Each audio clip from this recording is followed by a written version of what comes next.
Physical state वाली classification में आपने पढ़ा था कि लिक्विड इन लिक्विड, अगर डिस्पर्स्ड फेज और मीडियम दोनों लिक्विड हैं तो उस टाइप के कोलॉइडल सिस्टम्स को हम इमल्शंस बोलते हैं। और इसमें एक लिक्विड के जो बहुत छोटे छोटे ड्रॉपलेट्स डिस्पर्स्ड होते हैं दूसरे लिक्विड के अंदर, लिक्विड्स को दो कैटेगरीज में बांटा गया है।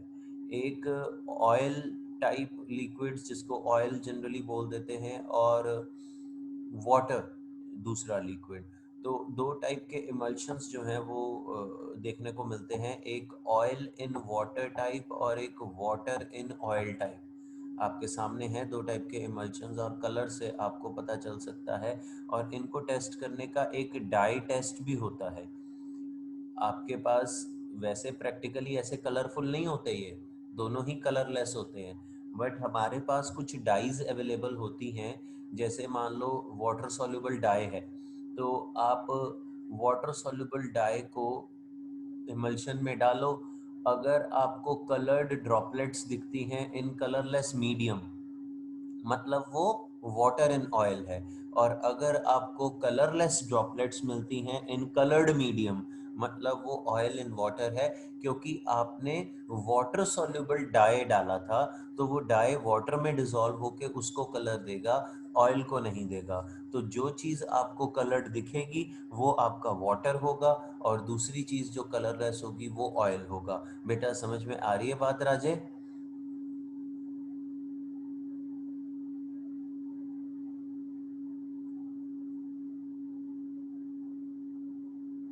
बेटा बात समझ में आ रही है? समझ में आ रही है आवाज?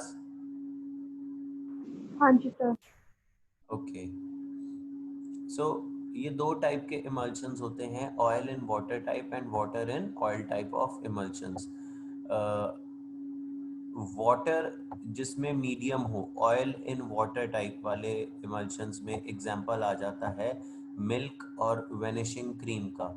मिल्क में जो है वो फैट पार्टिकल्स आपके डिस्पर्स्ड होते हैं वाटर में, और सेकंड सिस्टम में ऑयल एक्ट्स एज जो है वो डिस्पर्जन मीडियम है, और जिसमें ऑयल मीडियम हो, वाटर जो है वो फेज हो, वो बटर या क्रीम का केस है।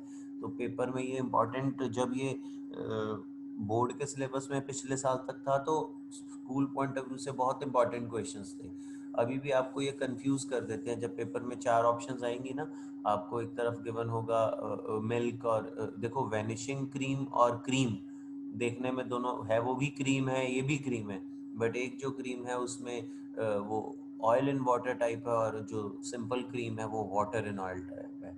तो आपको जो है वो vanishing cream is water in oil in water, and normal cream is water in oil. Emulsions of oil in water are unstable। आप सबको पता है ऑयल और वाटर मिसिबल नहीं होते, ये लायोफोबिक कोलॉइड्स होते हैं। और अगर लायोफोबिक कोलॉइड बनाना हो तो हमें कुछ स्पेशल स्टेबलाइजिंग एजेंट्स की ज़रूरत पड़ती है, जो कि इस केस में इमल्सीफाइंग एजेंट्स होते हैं। मैंने आपको ये कब बताया था? जब हमने एसोसिएटेड कोलॉइड्स या मिसल्स पढ़े थे, तब भी हमने इमल्सीफाइंग एजेंट कौन सा डाला था बेटा?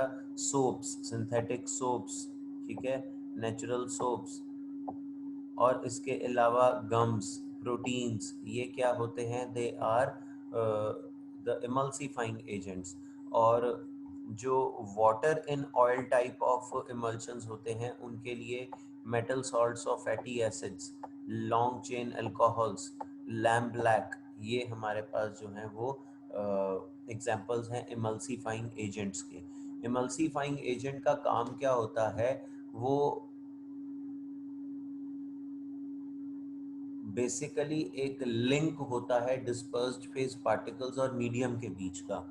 वो एक इंटरफेशियल फिल्म बनाता है जिसमें वो दोनों को कनेक्ट कर देता है, किनको? सस्पेंडेड पार्टिकल्स को और मीडियम को आपस में जोड़ता है, जो कि अदरवाइज एक लेयर बना के अलग हो जाते हैं, उनको आपस में मिक्स करवाने का काम करता है। आपने जो है वो सोप का क्लींजिंग एक्शन पढ़ा ही हुआ है, उसमें आपने इसको डिटेल में पढ़ा है। सो emulsions can be diluted with any amount of dispersion medium, अगर आप किसी इमल्शन में डिस्पर्जन मीडियम ऐड करते हैं तो वो डाइल्यूट होता जाएगा बट वो स्टेबल रहेगा। बट अगर आप डिस्पर्स्ड फेज ऐड कर दोगे, जो यहाँ इसने लिखा है ना, when the on the other hand the dispersed liquid when mixed, dispersed liquid का मतलब जो चीज dispersed phase है, जिसके ड्रॉपलेट्स जो हैं वो स्प्रेड है मीडियम के अंदर, अगर आप उसका अमाउंट ऐड करोगे तो ये दोनों कंपोनेंट्स एक दूसरे से अलग हो जाएंगे, सेपरेट लेयर बना लेंगे। छोटे छोटे पॉइंट्स हैं बट बहुत इंपॉर्टेंट हैं जो कि आपने याद रखने हैं। मेरी आवाज आ रही है बच्चे? Yes sir. Sanya, can you hear me?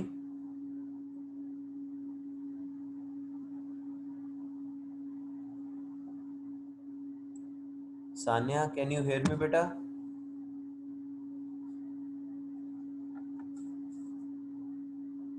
Sir थोड़ा क्या आ रही थी, मेरे नेट प्रॉब्लम है।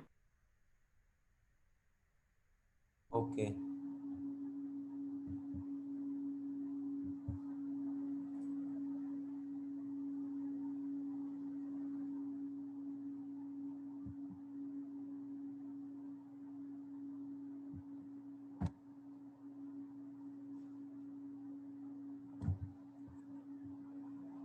सो ये assertion reason टाइप क्वेश्चंस या what happens when type questions बहुत सारे आ सकते हैं आपको। The droplets in emulsions are often negatively charged and can be precipitated by electrolytes. मतलब जो नॉर्मली आपके जो इमल्शंस होते हैं वो नेगेटिव कोलॉइड्स होते हैं and they also show Brownian movement and Tyndall effect. ये कोलॉइड्स की जनरल प्रॉपर्टीज हैं तो वो शो करेंगे ही करेंगे। Emulsions can be broken into constituent liquids by, आप इनको ब्रेक कर सकते हो, दोनों कंपोनेंट्स को अलग कर सकते हो। ये जब आप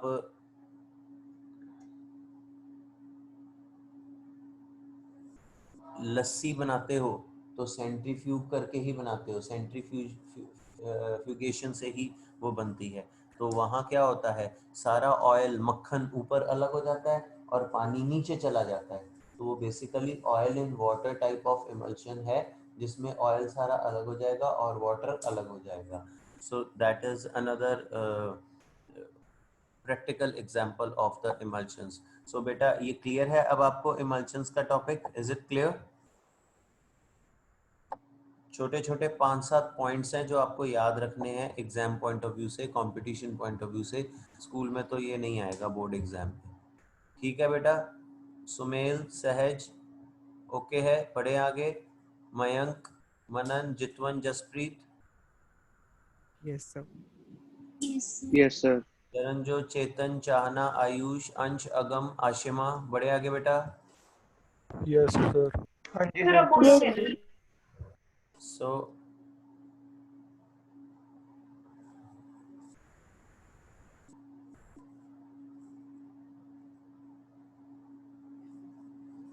लास्ट टॉपिक इस यूनिट का बहुत इंपॉर्टेंट वो है applications of colloids in our daily life. Colloids कहाँ कहाँ इन्वॉल्व हैं? Colloids around us, the meals we eat, the clothes we wear, the wooden furniture we use, the houses we live in, the newspapers we read, इनमें कई जगह पे colloids जो हैं वो इन्वॉल्व हैं। कुछ इम्पॉर्टेंट एग्जांपल्स हम करने जा रहे हैं जिसके बेसिस पे एक क्वेश्चन आपको डेफिनेटली आ सकता है स्कूल में। ये आपका डिलीटेड पोर्शन में से नहीं है। तो सबसे पहला है blue colour of the sky. आप सबको पता है बेटा स्काई का कलर, और ये दिन के टाइम पे स्काई जो है वो ब्लू नजर आता है, but early morning at the time of sunrise और at the time of sunset, morning और इवनिंग में स्काई का कलर जो है वो हल्का ऑरेंजिश सा हो जाता है, रेडिश ऑरेंज टाइप का कलर नजर आता है। कोई रीजन बता सकता है बेटा ऐसा क्यों?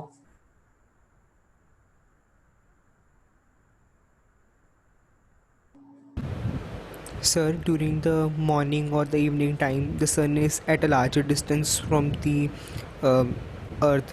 तो बिकॉज जो अर्थ होती है it is not complete perfect square, तो that's why all the whole of the blue color gets scattered and only red colored light is able to reach our eyes, and that's why the sky appears orangish red, whereas in the daytime the sun is right above our heads, and very less blue color is scattered. That's why sky appears blue. Because the light has to travel a lesser distance, है ना? Yes sir. So basically ये जो colour है वो किसके कारण आ रहा है? ये टिंडल इफेक्ट जो हमने पढ़ा उसके साथ हमने कलर का भी टॉपिक पढ़ा था। तो dust particles along with water suspended in air, it scatters blue light. तो बेसिकली ये कोलॉइडल सिस्टम ही है, एयर जो है, एटमॉस्फेयर जो हमारा है, और उस कारण से जो ये कलर है वो ब्लू नजर आता है स्काई का। फॉग, मिस्ट एंड रेन, ये सारे एग्जाम्पल्स किसके हैं? कोलॉइडल सिस्टम्स के हैं। जब ये लिखा हुआ है कि large mass of air containing dust particles is cooled below it's due point, the moisture from the air condenses on the surface of these particles forming fine droplets. और ये जो फाइन ड्रॉपलेट्स होती हैं ये कोलॉइडल इन नेचर होती हैं, क्योंकि ये डिस्पर्स्ड रहती हैं एयर के अंदर, तो ये हवा के अंदर फ्लोट करती रहती है इन द फॉर्म ऑफ मिस्ट और फॉग। क्लाउड्स आर एरोसोल्स, याद है आपको एरोसोल्स बेटा? हमने टाइप 7 सिस्टम पढ़े थे। तो क्लाउड्स एरोसोल्स हैं, उसमें liquid in gas, water suspended in air.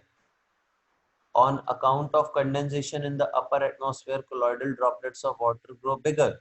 जब कंडेंस हो के ये बड़े होते जाते हैं, बड़े होते जाते हैं, जब बहुत ज्यादा बड़े हो जाते हैं फिर सस्पेंशन बन के ये they come down in the form of rain. समझ में आ रही है बात बच्चे? और रेनफॉल होने का कारण क्या है? Mutual coagulation. देखो क्या लिखा है, sometimes the rainfall occurs when the two oppositely charged clouds meet. और जब दो ऑपोजिटली चार्ज क्लाउड्स मिलेंगे तो क्या होगा बेटा? जब दो ऑपोजिटली चार्ज कोलॉइड्स को आप मिक्स करेंगे, हमने पढ़ा था ना कल परसों, म्यूचुअल कोएगुलेशन, याद है बच्चे? Yes, sir. बड़े आराम से आपको ये स्टेटमेंट्स पेपर में आ सकती हैं, and they will ask you to give one term to the phenomenon. तो आपको पता होना चाहिए कि उस फिनोमिनन, वहां कौन सा फिनोमिनन काम कर रहा है। तो यहाँ म्यूचुअल कोएगुलेशन हो रही है वो। और आर्टिफिशियल रेन भी कराई जा सकती है। आपने सुना होगा चाइना या कुछ एक कंट्रीज में, जापान वगैरह में एक दो बारी आर्टिफिशियल रेन करवाई गई है। और आर्टिफिशियल रेन कैसे होती है? दे थ्रो इलेक्ट्रिफाइड सैंड, मतलब बेसिकली इलेक्ट्रोलाइट्स, और spraying a sol carrying opposite charge to the one on the clouds from an aeroplane. Aeroplane से वो क्या करते हैं, वहां ऑपोजिटली चार्ज्ड कोलॉइड या सोल को स्प्रे कराते हैं। तो उससे क्या होगा? म्यूचुअल कोएगुलेशन हो जाएगी। और अगर इलेक्ट्रिफाइड सैंड डालेंगे तो वो भी इलेक्ट्रोलाइट ऐड कर रहे हैं, दोनों केसेस में coagulation will take place. So basically rain is the coagulation form of the colloid which are clouds. Are you getting my point बेटा? जब तक कोलॉइडल ड्रॉपलेट्स वाटर के इकट्ठे होते हैं, क्लाउड बनते हैं, तब तक वो कोलॉइडल सिस्टम है। बट जब कोएगुलेशन होती है तो वो प्रेसिपिटेट होके बारिश बन के नीचे गिरता है। Are you getting my point बच्चे?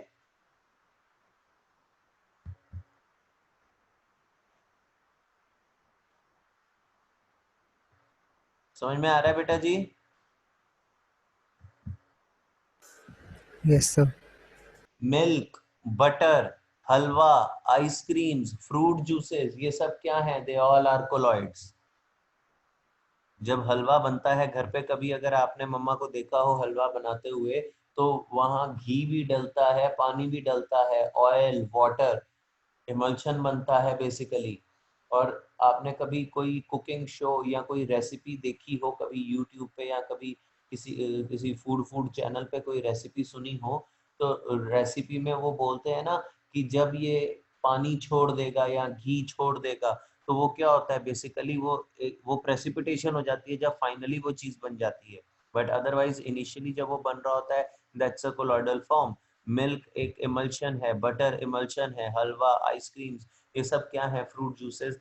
दे all are colloids. Fruit juices में भी आप देखते हो ना बेटा, पल्प जो है वो पानी के अंदर डिस्पर्स्ड होता है आगे पीछे, so that is also a colloidal system in one form और द अदर। चले बढ़े आगे बेटा। Yes, sir. Then blood is a colloidal system, हम सबको पता ही है, हमने इसको डायलिसिस के केस में भी मैंने आपको बताया था। जो ब्लड है, हीमोग्लोबिन हमने पढ़ा हुआ है, पॉजिटिव कोलॉइड है। It is a colloidal solution of an albuminoid substance, the styptic action of alum. बेटा आपने कभी सुना हो पुराने जमाने में, आप अभी भी अगर अपने दादी या किसी दादा से पूछें तो वो आपको बताएंगे कि जब कट लगता था, खून निकलता था, तो पहले दवाइयां नहीं लगाते थे, वो क्या करते थे, एलम, फटकरी घर में पड़ी होती थी, फटकरी रख के ऊपर कपड़ा बांध देते थे, तो खून वहां पे जम जाता है, जो ब्लड है वो फ्लो होना बंद हो जाएगा। तो वो क्या है, ब्लड एक कोलॉइडल सिस्टम है, एलम एक इलेक्ट्रोलाइट है। जब हम इलेक्ट्रोलाइट डालेंगे कोलॉइड में, तो कल ही हमने पढ़ा था व्हाट विल हैपन, प्रेसिपिटेट में इलेक्ट्रोलाइट डालते हो, फ्रेशली प्रिपेयर्ड प्रेसिपिटेट में, तो पेप्टाइजेशन होके कोलॉइड बनता है, और अगर कोलॉइड में इलेक्ट्रोलाइट डालते हो तो वापस प्रेसिपिटेशन होती है, तो वहां खून जो है वो जम जाता है, कोएगुलेट हो जाता है, और कोएगुलेशन हो जाने से वो ब्लड जो है वो फ्लो होना बंद हो जाएगा। ठीक है, सो ये इसको स्टिप्टिक एक्शन बोलते हैं। The term given to it is styptic action is due to coagulation of blood forming a clot which stops further bleeding. Clear है बच्चे?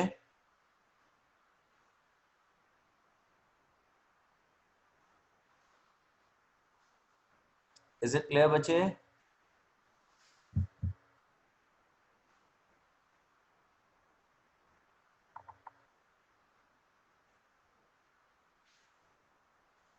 Yes, sir. Yes, sir. Then soils. Fertile soils are colloidal in nature, in which humus acts as a protective colloid.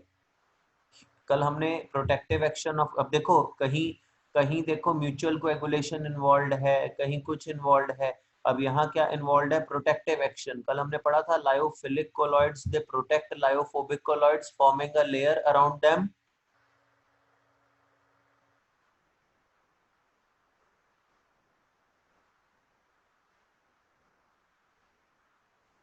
आया ना बेटा? Yes, sir.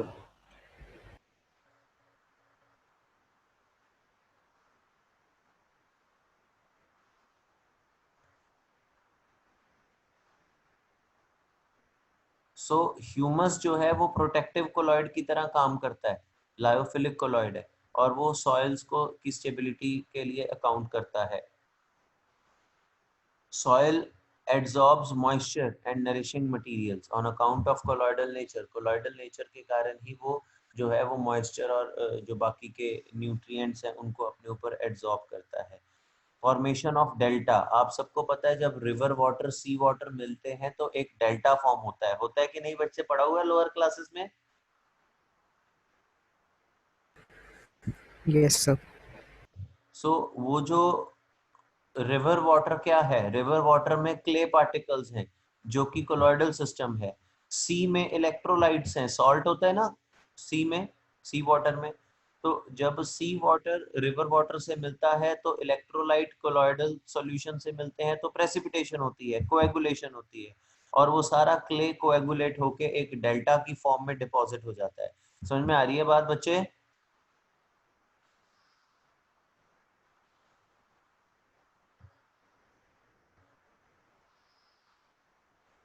Okay बेटा आगे बढ़े।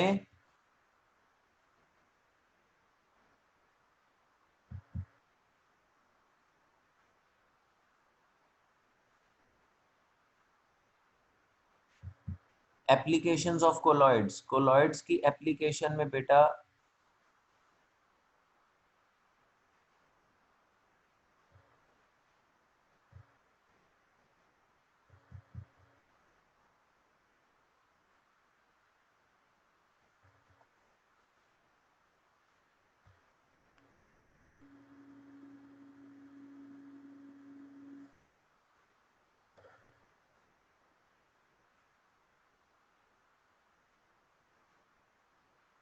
आपने कभी कोई बहुत बड़ी इंडस्ट्री में देखा हो तो आपने ऑब्जर्व किया होगा उसकी चिमनी में से जो गैसेस बाहर निकलती हैं, उनकी चिमनी के ऊपर बिल्कुल माउथ पे, मुझे नहीं पता आप में से किसी ने नोटिस किया है कि नहीं, जब आप अमृतसर की तरफ जाओ तो जब फगवाड़ा में एक बहुत बड़ी फैक्ट्री आती है लेफ्ट हैंड साइड पे, जब आप लुधियाना से अमृतसर जलंधर जा रहे होते हैं तो फगवाड़ा में जब वो बहुत बड़ी फैक्ट्री आती है, एक शुगर मिल है, वहाँ पे बहुत बड़ी चिमनी लगी हुई है जिसमें से बड़ा सा धुआं निकल रहा होता है, काला धुआं काफी सारा।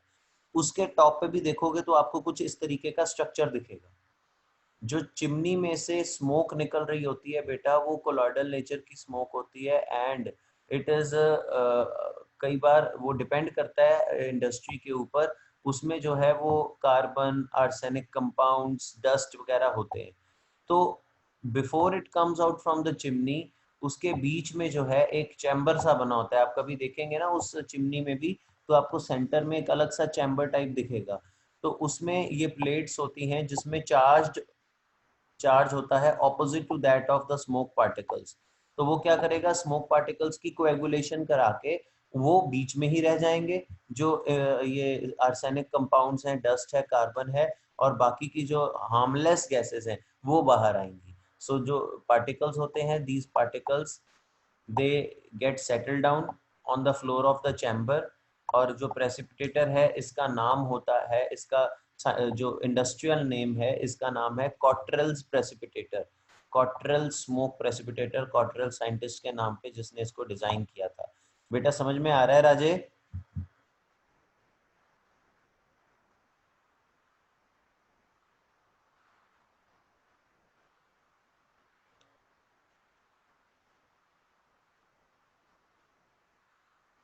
इज इट क्लियर बेटा? Yes, sir. फिर प्यूरिफिकेशन ऑफ ड्रिंकिंग वाटर, बेटा आप टैप वाटर में थोड़ा सा एलम डाल दो फटकरी, अगर घर पे पड़ा हो, अगले दिन देखोगे तो उसमें वो नीचे सेटल हुआ होगा, सारे सस्पेंडेड पार्टिकल्स कोएगुलेट हो जाएंगे। यहाँ भी यही हो रहा है कि टैप वाटर जो है वो हमारे पास जो नेचुरल सोर्सेज से अदरवाइज भी मिलता है, वो कोलॉइडल इन नेचर है, उसमें इम्प्योरिटीज होती हैं, और उसको to make it fit for drinking purpose we add alum, जो कि उसको कोएगुलेशन करवाता है। मेडिसिन, आप लोग जितने सिरप्स वगैरह लेते हो कभी, वो जैसे एक इन्होंने एग्जांपल दिया है, argyrol is a silver sol used as an eye lotion, ये डेली लाइफ में हम जहाँ जहाँ यूज करते हैं। Colloidal antimony, it is used in curing kala azar. Colloidal gold is used for intramuscular injections. Milk of magnesia एक इमल्शन है used for stomach disorders, acidity के लिए milk of magnesia, milk of magnesia में मैक्सिमम मैग्नीशियम हाइड्रोक्साइड होता है base. तो बेटा acidity जब होती है तो उसको टैकल करने के लिए हमें बेस की ज़रूरत है, तो मिल्क ऑफ मैग्नीशिया वो भी एक इमल्शन है। कोलॉइडल मेडिसिन ये ज़्यादा इफेक्टिव होते हैं क्योंकि इनका सरफेस एरिया बहुत ज़्यादा होता है, छोटे छोटे पार्टिकल्स डिस्पर्स्ड होते हैं मेडिसिन के, सो ये इजीली एसिमिलेट हो जाते हैं बॉडी के अंदर।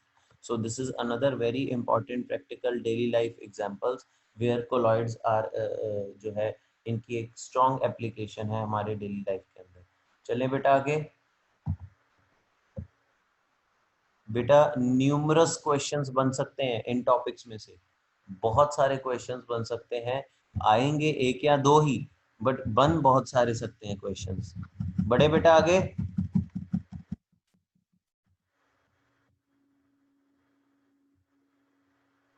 Yes, sir. जो बच्चे एनसीईआरटी को अच्छे से नहीं पढ़ते, वो कई बार बड़े अजीब अजीब से आंसर उनको पेपर में देने पड़ते हैं। मैं यूजुअली बच्चों को कहता हूँ पेपर में कोई क्वेश्चन छोड़ के ना आना। अब ये टैनिंग से रिलेटेड एक क्वेश्चन मैंने डाला था कुछ साल पहले, तो एक आधे बच्चे ने आंसर लिखा कि the animals they hide behind the trees and protect themselves. मतलब कुछ ना कुछ लिखना है तो कुछ भी। एनिमल हाइड्स का यहाँ क्या मतलब है बेटा, जो स्किन होता है एनिमल का उसको हाइड बोलते हैं। Animal hide means animal skin, और वो स्किन जो है वो कोलॉइडल नेचर में होता है। तो उस स्किन को जब पॉजिटिवली चार्ज्ड पार्टिकल्स जिसमें होते हैं कोलॉइडल पार्टिकल्स, उसको टैनिन एक सब्सटेंस में जब हम सोक करते हैं, जिसमें नेगेटिवली चार्ज्ड कोलॉइडल पार्टिकल्स होते हैं. So here now we have mutual coagulation concept. तो यहाँ दो कोलॉइडल पार्टिकल्स हैं, टैनिन जिसमें नेगेटिवली चार्ज पार्टिकल्स हैं और एनिमल हाइड जो है स्किन जिसमें पॉजिटिवली चार्ज पार्टिकल्स हैं, वो एक दूसरे को कोएगुलेट करते हैं और जो लेदर है वो हार्ड हो जाता है. So this process is used for hardening of leather, जिसको टैनिंग बोलते हैं. टैनिंग यहाँ पे वो टैनिंग नहीं है जो टैनिंग हो जाती है सन में, वो नहीं है. ये लेदर जो है वो हार्ड हो जाता है. एंड क्रोमियम सॉल्ट्स जो हैं वो they are also used in place of tannin. ये एक और कह सकते हो आप सब्स्टिट्यूट है टैनिंग का, जो कि यूज हो सकता है for tanning of animal hides. Is it clear बच्चे?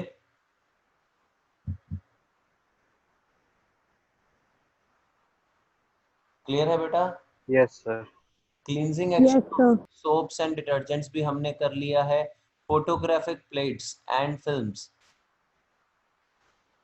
इनमें भी बेटा इमल्शंस की कोटिंग होती है जिनमें सिल्वर ब्रोमाइड होता है, लाइट सेंसिटिव. अब तो खैर ये यूज नहीं होता, पहले होती थी.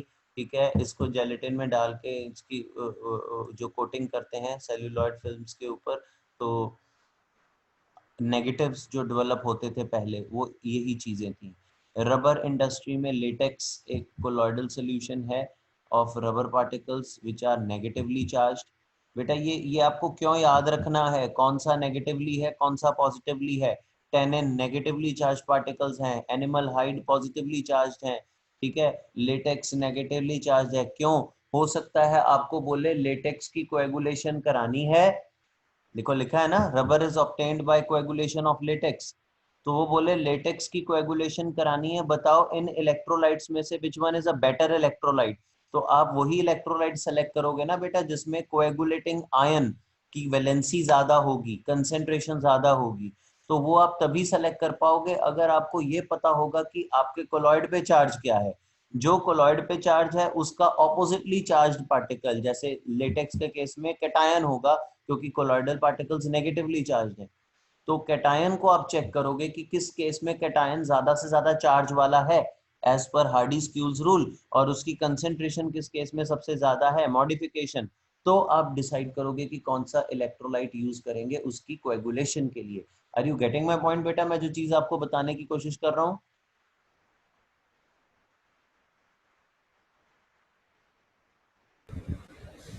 Yes, sir. Then industrial products में बेटा paints, inks, synthetic plastics, rubber, graphite, lubricant, cement, ये सारे कोलॉइडल सॉल्यूशंस के एग्जांपल्स हैं.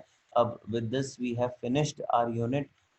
जो हमारा यूनिट का पोर्शन था सारा, इसमें बेटा बीच में एक कैटालिसिस वाला टॉपिक था.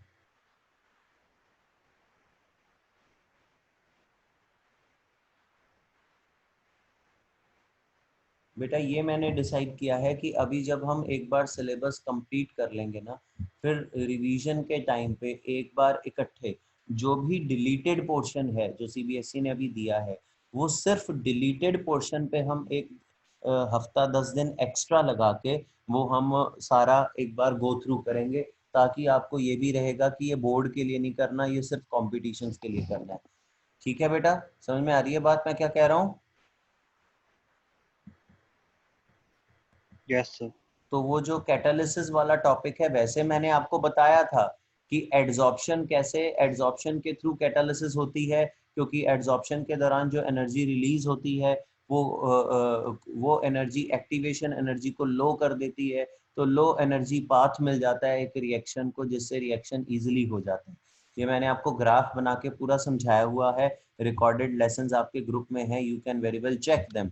बट मैं बहुत ज़्यादा उसकी अभी डिटेल में और नहीं गया हूँ, वो हम बाद में चले जाएंगे इकट्ठे. अब आपका काम है कि आपने इसकी बैक एक्सरसाइज पूरी कंप्लीट करनी है.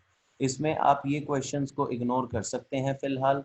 कौन से क्वेश्चंस? ये जियोलाइट्स वाले, एक्टिविटी सेलेक्टिविटी, ये डिलीटेड सिलेबस में से है, तो यू में इग्नोर दिस. ठीक है, शेप सेलेक्टिव कैटालिसिस वैसे जियोलाइट +1 में हाइड्रोजन यूनिट में पड़े हुए हैं, ये आप इग्नोर कर सकते हैं. कुछ क्वेश्चंस 19, 20, 21, 22, बाकी क्वेश्चंस बेटा आप कर सकते हैं, ये सारे ही इम्पोर्टेंट हैं. ठीक है बच्चे?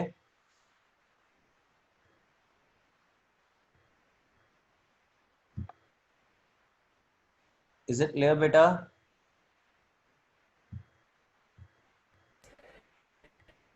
Yes, sir. 15th क्वेश्चन क्या कहता है? What happens when a beam of light is pass through a colloidal solution? क्या आंसर दोगे इसका? बताओ।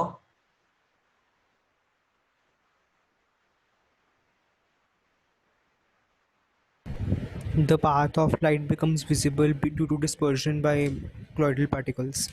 और साथ में कॉन्सेप्ट का नाम जरूर देना है, वो क्या होगा? Tyndall effect.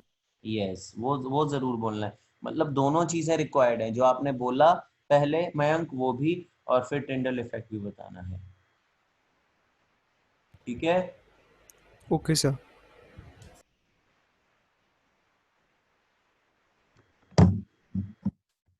सेकेंड पार्ट का क्या आंसर होगा?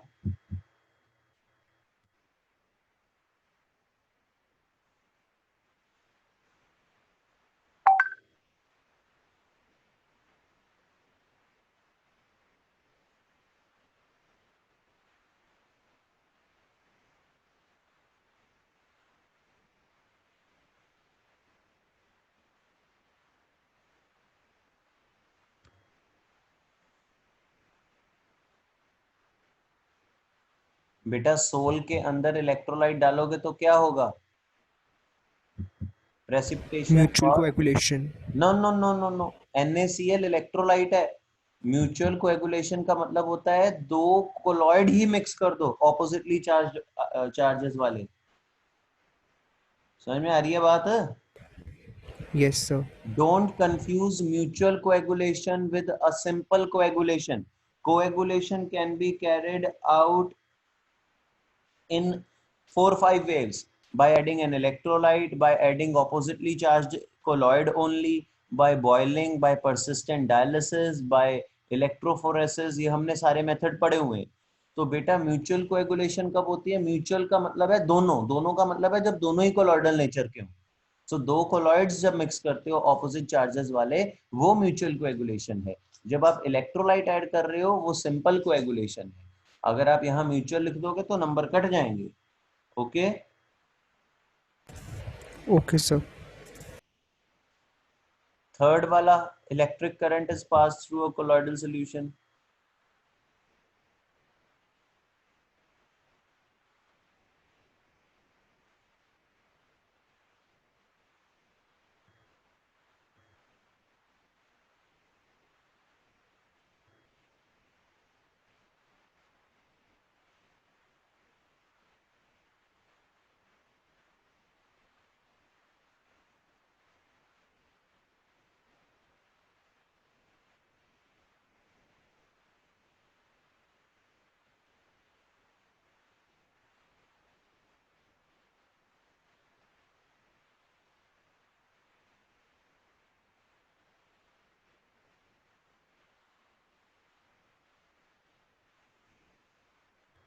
बेटा जब इलेक्ट्रिक करंट पास कराएंगे तो क्या होगा? The colloidal particles will get settled at the oppositely charged electrode and the phenomenon will be electrophoresis। हाँ या ना?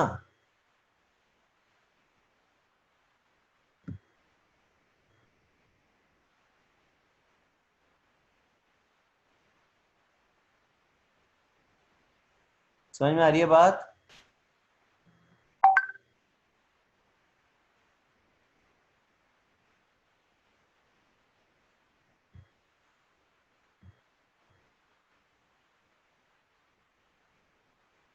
Is it clear बेटा?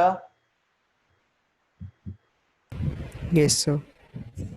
ओके, सो बाकी की टर्म्स भी बेटा आप ये सारे क्वेश्चंस ट्राई कर लेना। अगर कहीं किसी को कोई डाउट है तो पूछ लेना। मैंने अभी सेशन से पहले बेटा आपके व्हाट्सएप ग्रुप में आपको एक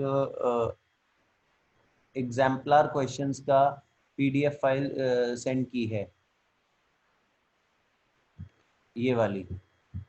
सो इसमें बेटा आप अगर चाहो तो कैटालिसिस वाले क्वेश्चंस छोड़ सकते हो, जहां जहां कैटालिसिस इन्वॉल्व है वो आप छोड़ सकते हो। उसके अलावा आप बाकी के क्वेश्चंस ट्राई कर सकते हो। बट जिन्होंने कॉम्पिटिशन्स के लिए भी अपने आप को अभी ही करना है कि नहीं, वो कैटालिसिस वाले भी ट्राई कर लो, कुछ क्वेश्चंस तो ऐसे भी आप सॉल्व कर लोगे, कहीं डाउट हुआ तो आप पूछ सकते हो। तो बेटा आज का आपका काम है, आप इसको कंप्लीट कर लो। Today is Thursday, if you have any doubt you may ask tomorrow, otherwise Saturday आपका इस यूनिट का टेस्ट है। मैंने अनाउंस किया हुआ है ना बेटा पहले? Yes, sir. तो आपके पास बेटा ये बहुत इंपॉर्टेंट, इसमें assertion reason, MCQs, one correct, more than one correct with answers, पूरी पीडीएफ फाइल है आपके पास। So please go through all these questions very carefully, और इन्हीं में से ही क्वेश्चंस आ जाने आपके एग्जाम में। ये ग्राफ बेस्ड क्वेश्चंस देखो, काफी कुछ होता है इनमें इम्पोर्टेंट।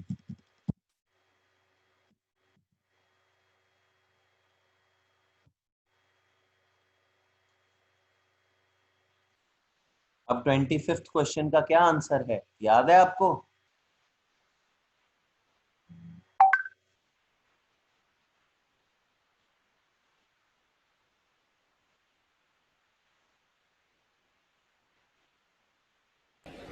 सर एड्सॉर्प्शन ही है।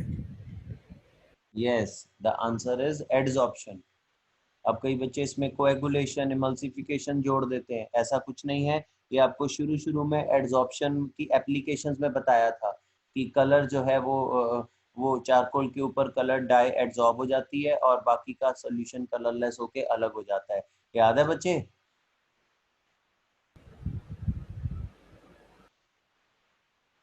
ये फ्रेऑनलिच एडसॉर्प्शन आइसोथर्म का ग्राफ है। तो ये सारी चीजें बच्चे आप सारे क्वेश्चंस एक बार गो थ्रू हो जाओ, और कोई डाउट है तो मेरे से पूछ लेना।